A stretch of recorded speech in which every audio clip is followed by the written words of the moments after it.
Hello, hello, and welcome to this week's episode of The Hard Choice, Simple Steps for Showing Up.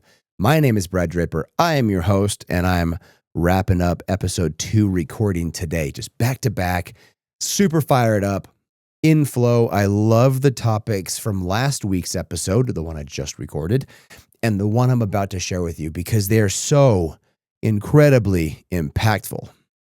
I have a feeling I will probably cry during this episode because it is a momentous experience in my life. It is very pivotal. It is very close to the heart. And it's something I think you'll find value in. I know I did and forever will. I keep these journals. I have an unbroken journal from January 1st, 2019.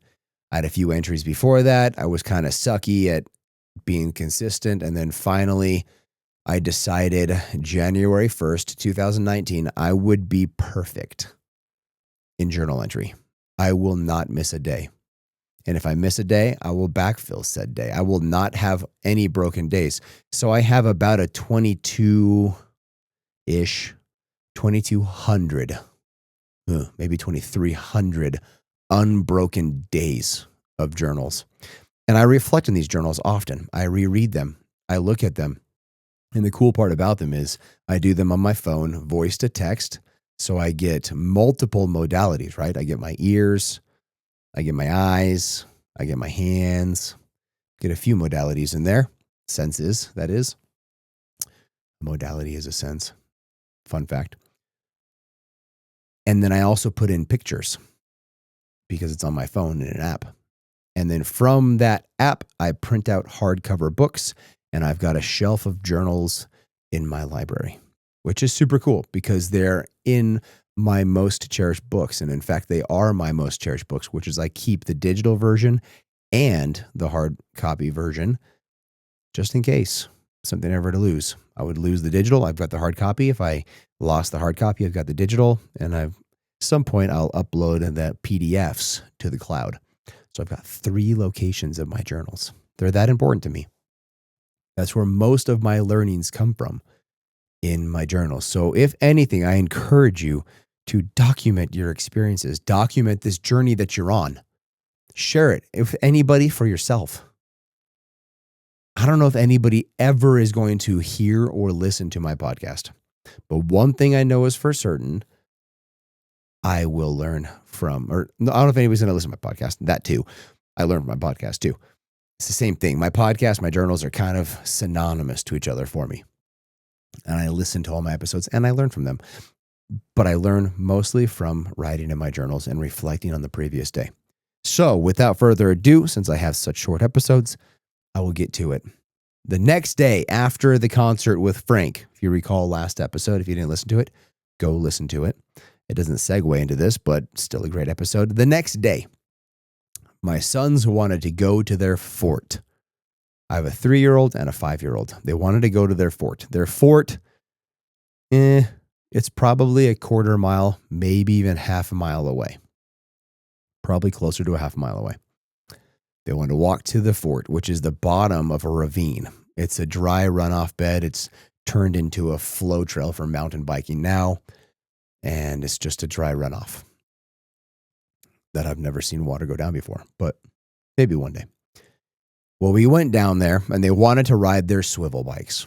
And I said, if you ride these swivel bikes down there, I'm not carrying them back. You will have to do it because past experiences, if they take those bikes down, I get to be the one to carry them back up the hill because it is a fairly large hill. And they don't want to carry them up, and they definitely can't ride them up. So we were down there playing, and they brought their swivel bikes, swearing up and down, I'm going to carry my bike back up to the top. And as we left, my 5-year-old picked up his bike and started carrying it. He said, I'll carry my bike. I said I would. And my 3-year-old looked at me. I said, you're going to carry your little bike. And he begrudgingly, okay. So he's trying really hard to pull it. This thing's like the size of him, these swivel bikes. Trying to pull it up in very obscure, oblong way. Wasn't working very well. So I showed him a better way, an easier way to drag it versus carry it.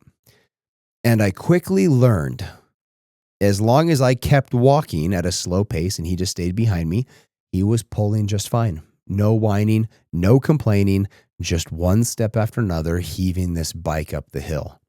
And then if I stopped and turned around to watch him, well, then the waterworks started. He would start crying and start whining and saying, this is too hard. I can't do this. I said, you can do this. Keep going. And then I would turn and keep walking. And we got halfway up the hill, which is fairly steep, but a couple steep sections, but not as steep as the second half. And he made it. He picked it up and he carried it. And about 90% of the way there to halfway point, he started crying and he started bawling. I can't do this. This is too hard. I need your help.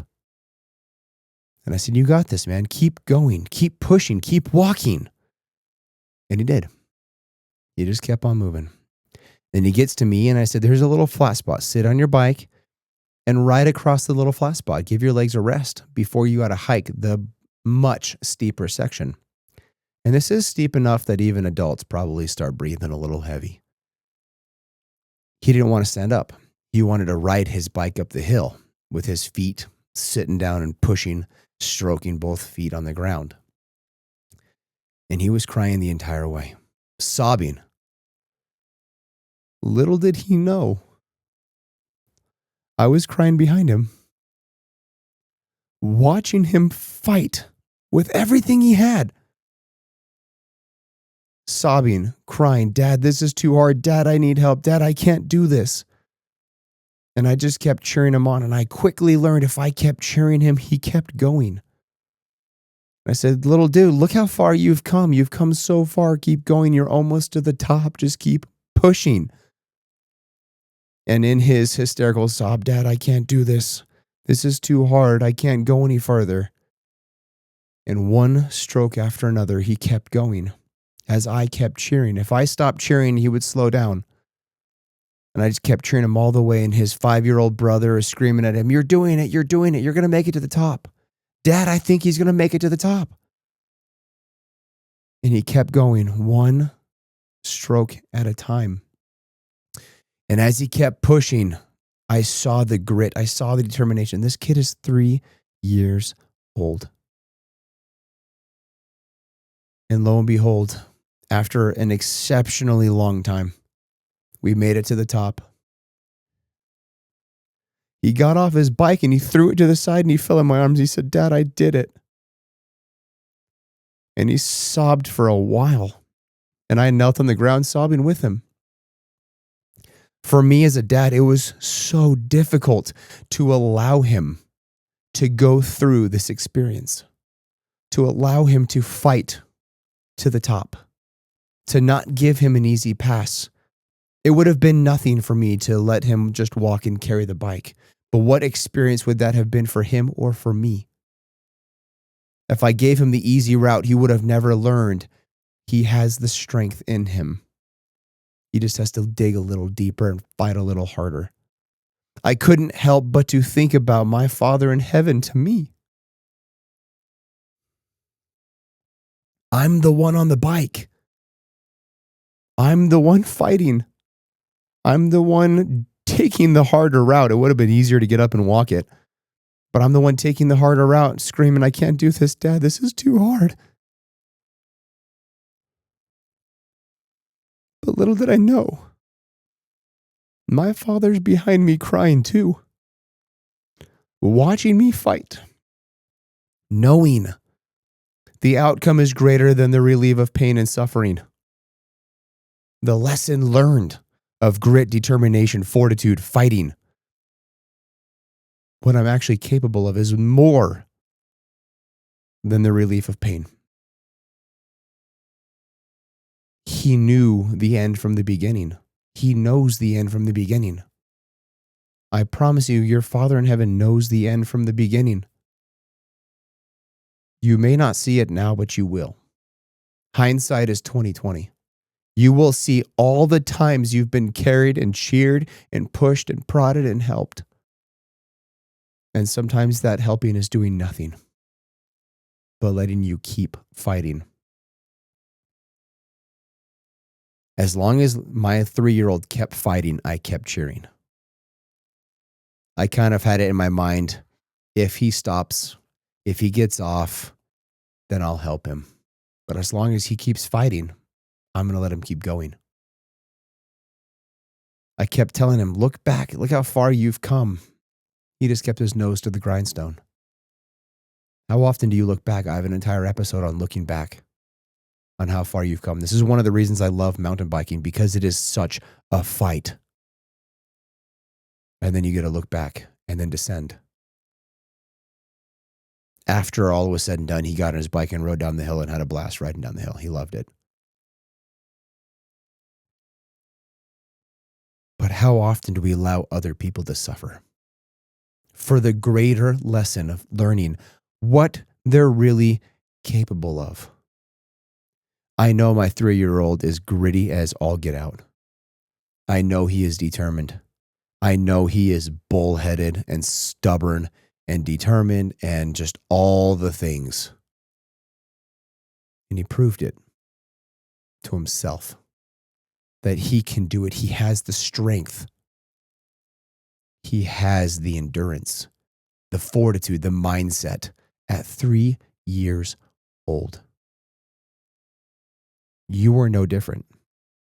You and your father. I am no different. Me and my father. He allowing me to scream and cry and say, this is too hard, Dad. I can't do it. But one stroke after another, one step after another, you will make it to the top. The sun will rise. Just like my Misogi episode.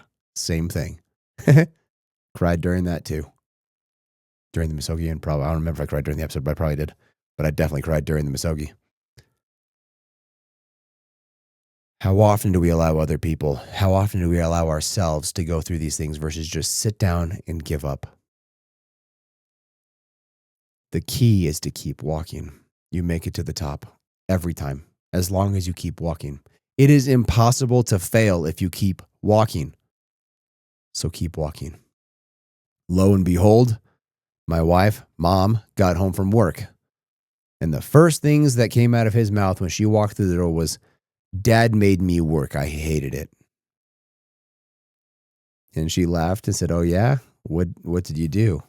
And he proceeded to tell her that I made him carry his bike all the way up the hill and that he hated it. And do you know what he said the next day? Dad, I want to ride down the big hill. I said, do you? You want to ride down the hill? Because I want to ride my bike down the hill to the fort. I said, okay. You know what? If you ride that bike down that hill, you're carrying it up. And he looked at me with the stone cold face of all get out. Said, I will do it. And only a 3-year-old way can do it. It's amazing how time can remove and ease pain and recall pleasure. And they want to go to the fort. So that means he's going to fight back up. And I guarantee this time it'll be a little easier because he's done it before. He knows he can make it. And how cool of an experience that will be for him and for me. But I leave this episode with you on this note. Don't stop fighting. Keep walking. Keep enduring. You will make it to the top. You will win. I promise you, if you keep walking. Share this episode with your friends and your family. Leave me a review on social media, on iTunes, on Spotify, or wherever you listen to this. Connect with me on social media. My handle is Mr. Brad Draper. Like this thing, subscribe to it, to download it for future listening. So until next week, I love you guys. Bye.